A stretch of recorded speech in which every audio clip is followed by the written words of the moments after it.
Hello everyone, welcome to your Rupali Verma's channel. क्यों भाई मैं ऐसे लेकर आई?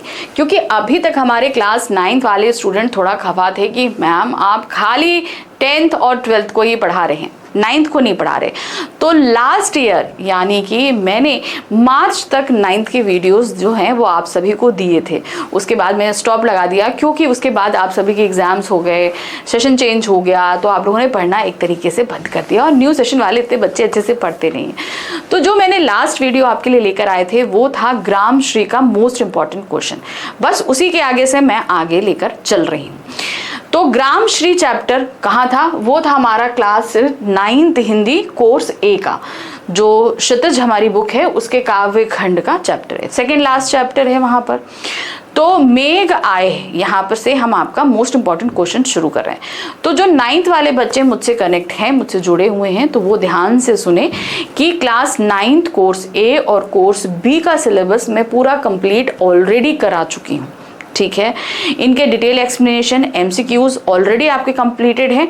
और बात करें एमआईक्यूज यानी कि मोस्ट इंपॉर्टेंट क्वेश्चन, तो कोर्स बी के ऑलरेडी सारे मोस्ट इंपॉर्टेंट क्वेश्चंस मैं पहले करा चुकी हूं। अभी हमारा और कोर्स ए के भी अभी तक हमने काफी यानी कि 10 चैप्टर मैं करवा चुकी हूं। तो 11 और 12th चैप्टर बाकी था जिसे मैं अभी से फिर से उसे कंटिन्यू कर रही हूँ। ठीक है, इसके बाद हमारी बुक रहेगी कृतिका के 3 चैप्टर, उन्हें हम पढ़ेंगे। फिर उसके बाद हम शुरू करेंगे वन शॉट रिवीजन। ठीक है, तो ध्यान से देखिए। और जो आप लोग जो कोई भी ये वीडियो देख रहा है, अगर आपकी पहचान में कोई भी ऐसा स्टूडेंट है जो क्लास 9th में है, तो उसे ज़रूर इसके बारे में बताइए ताकि वो अपनी पढ़ाई यहाँ से हिंदी से रिगार्डिंग कर सके और अच्छे से अच्छे मार्क्स लेकर आ सके। ठीक है, तो चलिए हम आज कर रहे हैं क्लास 9th हिंदी कोर्स ए की हमारी बुक है क्षितिज भाग 1, इसका काव्य खंड कर रहे हैं। अब ये बुक हमारी 2 खंडों में विभक्त है, गद्य खंड और काव्य खंड। गद्य खंड में 6 चैप्टर हैं, काव्य खंड में 6 चैप्टर हैं। गद्य खंड के ऑलरेडी एमआईक्यूज यानी कि मोस्ट इंपॉर्टेंट क्वेश्चन करा चुकी हूँ। काव्य खंड के भी 4 चैप्टर मेरे कंप्लीट हो चुके हैं, सिर्फ लास्ट 2 चैप्टर बाकी हैं मोस्ट इंपॉर्टेंट के। तो आज जो हम कर रहे हैं वो सर्वेश्वर दयाल सक्सेना द्वारा लिखित जो हमारा चैप्टर था मेघ आए, ठीक है, उसके हम करा रहे हैं मोस्ट इंपॉर्टेंट क्वेश्चंस। ठीक है, तो बहुत ध्यान से देखिए। और सर्वेश्वर दयाल सक्सेना जी की यहाँ पर एक पिक्चर भी लगी हुई है ताकि आप उन्हें बाय फेस समझ सके। ठीक, चलिए, तो मोस्ट इंपॉर्टेंट क्वेश्चंस हैं। तो थोड़े क्वेश्चन, चूंकि कविता है, काव्य खंड में क्वेश्चंस थोड़े से कम बनते हैं। अगर कविता छोटी है तो और कम बनेंगे, लेकिन तब भी यहाँ पर हम आपको जो कुछ इंपॉर्टेंट क्वेश्चंस हैं वो लेकर आए हैं जो आपके एग्जाम में आपकी काफी हेल्प करने वाले हैं। ठीक है, तो चलिए पहला प्रश्न क्या दिया गया है? मेघ आए कविता में अतिथि का जो स्वागत सत्कार हुआ उसमें भारतीय संस्कृति की कितनी झलक मिलती है? अपने शब्दों में लिखिए। अब मेघ आए बड़े बनठन के संवर के, अब ये पूरी कविता एक तरीके से मानवीकरण अलंकार थी। हम लोग सभी ने जब पढ़ा था तो हमने आपको ये चीज बताई थी। और यहाँ पर मेघ के आने की तुलना एक मेहमान यानी कि घर में आने वाले दामाद से की गई है। जब किसी गांव में किसी दामाद का प्रवेश होता है तो वो सिर्फ किसी एक घर का दामाद नहीं, वो पूरे गांव का दामाद होता है। और उसका स्वागत जिस तरीके से किया जाता है, जैसे कि गांव में जो मेघ आते हैं, बादल आते हैं, उसी तरीके से सब प्रसन्न हो जाते हैं। तो इस चीज को सिमिलर किया है यहाँ पर कवि ने, ये चीज बताई थी। तो वो सारी सिमिलैरिटीज आपको यहाँ पर रखनी है। मेघ आए कविता में मेघ रूपी मेहमान के आने पे उसका भरपूर स्वागत होता है। वह साल बाद ही अपनी ससुराल आ रहा है। अब देखिए, वर्षा ऋतु में बादल आते हैं, फिर अगली वर्षा ऋतु यानी कि अगले साल आता है। तो उस घर में जो सारा ससुराल में दामाद आता है वो कैसे आता है? वो हमेशा ऐसा थोड़ी ना होता कि हर दूसरे दिन चला आ रहा है, वो भी साल में एक ही बार आता है। क्योंकि अक्सर हम लोग के यहाँ क्या परंपरा है कि गर्मियों की छुट्टी में जो लड़कियां हैं वो अपने ससुराल जाती हैं अपने बच्चों को लेकर, फिर उन्हें वहां से विदा कराने के लिए ससुराल आते हैं। तो साल में एक ही बार हो गया ना दामाद अपने ससुराल, तो उसका स्वागत भी फिर उसी तरीके से होता है। यहाँ लोग उत्सुकता के प्रतीक्षारत हैं। मेहमान के आते ही घर का सबसे बुजुर्ग और सम्मानित सदस्य उसकी अगवानी करता है। तो ये क्या था? गांव का बरगद का पेड़। उसको सम्मान देते हुए राम जुहार करता है यानी कि प्रणाम करता है और कुशल क्षेम पूछता है। मेहमान को यथोचित स्थान पर बैठाकर देखकर घर का सदस्य उत्साह पूर्वक परात में पानी भरकर लाता है। जैसे तालाब को घर का सदस्य बताया गया था, वो पानी भरकर लाया था ताकि मेहमान के पैर धो सके। इस तरह हम देखते हैं कि मेहमान का जिस तरह स्वागत किया गया है उसमें भारतीय संस्कृति की पर्याप्त झलक मिलती है। यानी कि भारतीय संस्कृति में जैसे कहते हैं ना मेहमान का, गेस्ट का स्वागत किया जाता है, उसी तरीके से यहाँ पर गांव में बादल के आने का स्वागत किया गया था। दूसरा प्रश्न है, शहरी मेहमान के आने से गांव में जो उत्साह दृष्टिगोचर होता है उसे मेघ आए कविता के आलोक में लिखे हैं। यानी कि जिस तरीके से शहरी जो मेहमान आ रहा है तो गांव के लोग कितना उत्साहित थे वो आपको लिखना है। जैसे बयार जो है वो आगे आगे नाचते गाती चल रही है, घर गांव की सभी स्त्रियां जो हैं वो उनको देख रही है कि नहीं, वो सब कुछ। शहरी मेहमान के आने से गांव में हर्ष उल्लास का वातावरण बन जाता है। गांव में बादलों के आगमन का इंतजार किया जाता है। बादल के आते ही बच्चे, युवा, स्त्री, पुरुष सभी प्रसन्न हो जाते हैं। पेड़ पौधे झूम झूम कर अपनी खुशी प्रकट करते हैं। बच्चे भाग भाग बादलों के आने की सूचना देते फिरते हैं कि भाई बादल आ गए, बादल आ गए, ये चीज बताते हैं। युवा उत्साहित होकर बादलों को देखते हैं तो स्त्रियां दरवाजे खिड़कियां खोलकर बादलों को देखने लगती हैं। बादलों के बरसने पर सर्वत्र उत्साह का वातावरण होता है, यानी कि सब जगह जो है सभी लोग उत्साहित हैं, बहुत ही प्रसन्न होते हैं। तीसरा प्रश्न है, मेघ आए कविता में 1 साल बाद अपने पति मेघ को देखकर नवविवाहिता नायिका की क्या दशा हुई है। तो यहाँ पर नवविवाहिता नायिका कौन है, वो बेल है, जो 1 साल बाद जो है अपने पति से मिल रही है। तो वो थोड़ा सा गुस्सा भी है कि भाई तुम ऐसा, तो मुझे लगा कि तुम भूल गए हो, तुम्हें 1 साल लगा मुझे यहाँ तुम्हें मेरी याद आने में और तुम मुझे यहाँ से ले जाने के लिए। तो थोड़ा सा गुस्सा है, प्रेम की जो रूठना मनाना होता है वो सारी चीजें हैं।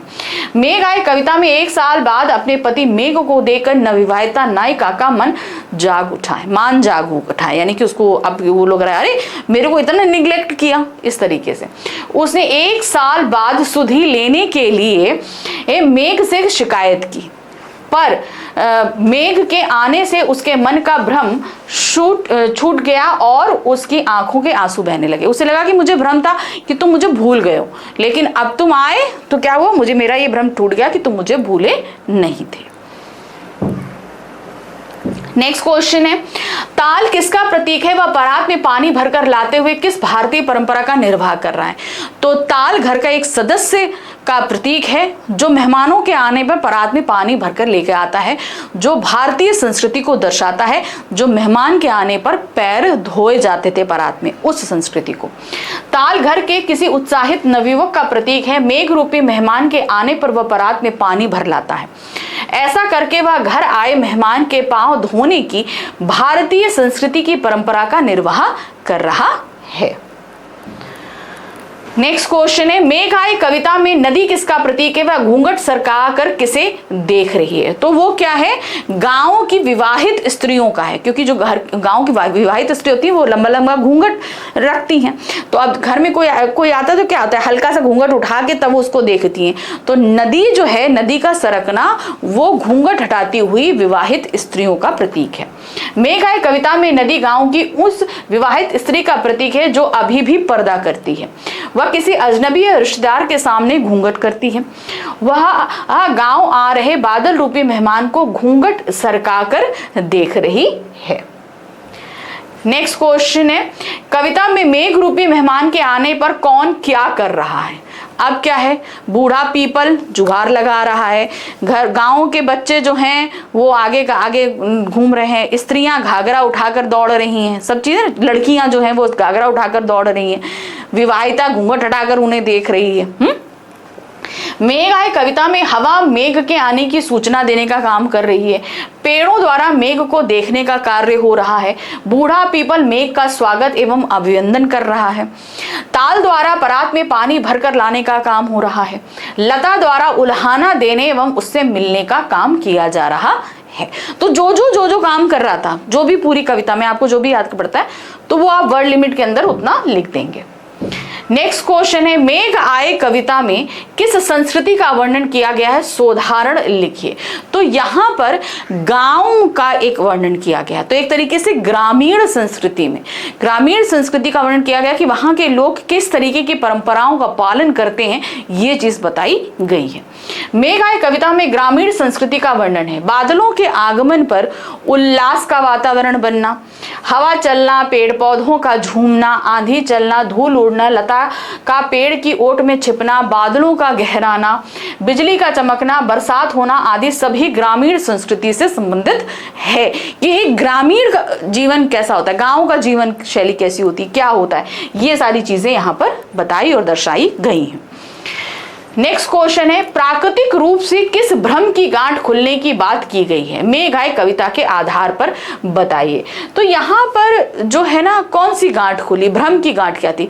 जो वहां के लोग थे, क्या जो पेड़ पौधे थे, उन्हें लग रहा था कि लगता है इस बार बादल आएंगे ही नहीं, क्योंकि बहुत देर हो गई थी। तो जब बादल आए तब वो भ्रम की गांठ खुल गई थी, है ना। ग्रामीण संस्कृति में बादलों का बहुत महत्व है। क्यों बादलों का महत्व है? क्योंकि कृषि जो है वो पूरी तरीके से वर्षा पर डिपेंड होती है कि नहीं, इसलिए वहां कृषि कार्य बादलों पर निर्भर करता है, इसलिए बादलों की प्रतीक्षा की जाती है। इस बार जब साल बीत जाने पर भी बादल नहीं आए, क्योंकि क्या हुआ कि भाई बादल शुरू हो जाता है आषाढ़ महीने से बारिश, और आषाढ़ महीने के बाद भी जब बारिश शुरू हुई तो सबको लगा अरे लगता है बादल आएंगे ही नहीं आपकी। तो लोगों के मन में यह भ्रम हो गया कि इस साल अब बादल नहीं आएंगे, पर बादलों के आ जाने से उनके इस भ्रम की गांठ खुल गई। जो उनको एक डाउट था कि नहीं आएंगे, वो डाउट दूर हो गया। बांध टूटा झरझर मिलन के अश्रु ढरके के आधार पर बताइए कि ऐसा कब हुआ और क्यों हुआ। अब क्या हुआ, इसको अगर मानवीय रूप में देखा जाए तो ये हुआ कि जब नवविवाहिता साल भर बाद अपनी पति से मिली, तो जो उसे अभी लग रहा था कि उसका पति उसे भूल गया है, वो भ्रम टूट गया। और मिलन के अश्रु, जब वो दोनों मिले तो वो जो प्रेम वर्ष जो है नवविवाहिता की आंखों से जो बादल झड़े, आंसू झड़े, उसका वर्णन किया गया है। लेकिन बादलों के बरसने के माध्यम से, कि बादल साल भर आए तो वो बरसे, तो ऐसा लगा कि वो नवविवाहिता के आंखों के आंसू बहने लगे। बांध टूटा आया मेघ रूपी मेहमान अपनी लता रूपी नवविवाहिता पत्नी से मिला। पहले तो लता ने अपना रोष प्रकट किया, उसे गुस्सा था कि भाई साल भर तुम्हें मुझे मेरी याद आने में लग गई। फिर उसका धैर्य टूटा, इससे उसकी आंखों के आंसू बहने लगे, यानी कि वो बहुत रोने लगा। बूढ़ा पीपल किसका प्रतीक है, उसने मेहमान का स्वागत किस तरह किया। तो बूढ़ा पीपल जो है वो घर के या गांव के सबसे बुजुर्ग सदस्य के रूप में दर्शाया गया है, जो मेहमानों के आने पर झुककर सबसे पहले उनका आदर सत्कार और स्वागत करता है। उस तरीके से बूढ़ा पीपल घर के सबसे बुजुर्ग व्यक्ति का प्रतीक है। उसने मेहमान को आया देखकर आगे बढ़कर राम जुहार की, यानी कि हाथ जोड़कर उसका स्वागत किया। उससे कुशल क्षेम पूछते हुए यथोचित स्थान पर बैठाया, यानी कि सही जगह। जहां पर एक घर में मेहमान आते हैं, जैसे हम लोग यहाँ घर में मेहमान आते हैं तो हम लोग कहाँ बैठाते हैं, ड्राइंग रूम में बैठाते हैं, अच्छे से उनको हाय हेलो करते हैं, ग्रीट करते हैं।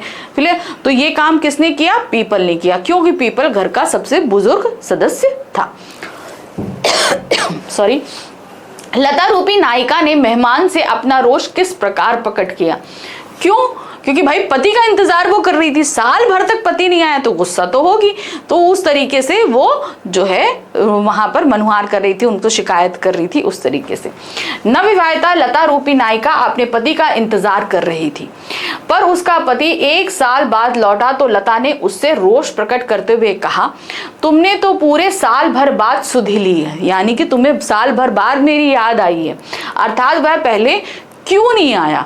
ये बात वो करती हुई शिकायत कर रही है। नेक्स्ट क्वेश्चन है, मेघ आए कविता में बादलों को किसके समान बताया गया है। तो कैसे बताया गया है, वो घर आने वाले मेहमान यानी कि दामाद के रूप में बताया गया है। मेघ आए कविता में बादलों को शहर से आने वाले दामाद के समान बताया गया है, क्योंकि बादल गांव में उसी तरह सज धज कर आ रहे हैं जैसे शहरी दामाद सज धज कर आता है। इन बादलों का इंतजार भी दामाद की तरह किया जाता है, क्योंकि भाई गांव के लोगों को बारिश की बहुत आवश्यकता होती है, तो जैसे एक दामाद का इंतजार किया जाता है उस तरीके से बादलों का इंतजार होता है।